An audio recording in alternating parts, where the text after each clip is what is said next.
Hello dan basi. Hello oga. Hello dan basi, wai saboda ina yin a duniya interview kuma wai har wasu yan daba za su hana ni, to wai waɗannan su waye ne ma wai ko yan daban gunun ku ne ma wai? Gaskiya ba nan bane oga. Oke to kana ji ko? Daman na riga na san cewa ba wanda zai shirya wannan munafancin sai kana baro. Dan haka ka turo min nan ban shi yanzu nan. To oga.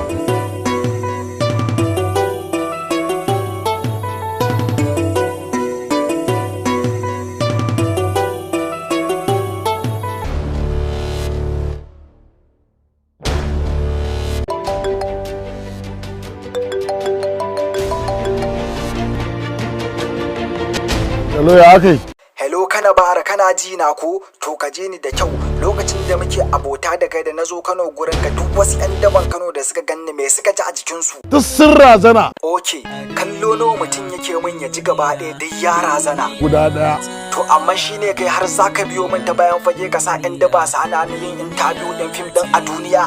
To me ba wani abin da zaka faɗa min kana baro? Kayana ne. Kamar ya kayanka, dan kayanka ne fa kana bara wai hatta kai yanzu wai ni ka hana ni yin interview din fim din a duniya ni? To koma waye? To wallahi ka sani daga yau sai yau duk wani dan daban da ka ƙara turo min shi akan wani tsayar da ni yin interview din fim din a duniya ko to wallahi sai kaga abin da zai faru.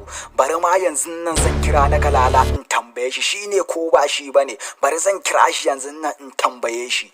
To To me ni fa ba wata alaka tsakanina da kai yanzu ba, tun da ka nuna min yan ware ce to shikenan. Bari ai dole ma zan kira na kalala ta tsama lan ma ka kashe waya kawai, ni ban ma san jin muryanka.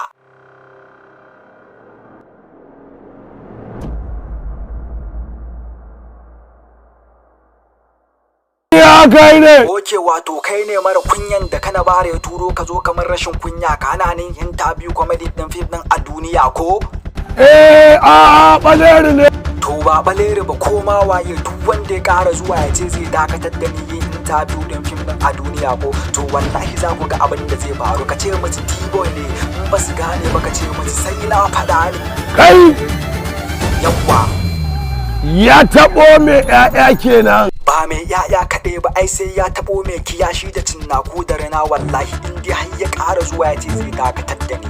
Don haka yin interview din fim din a duniya yanzu ma na fara wallahi.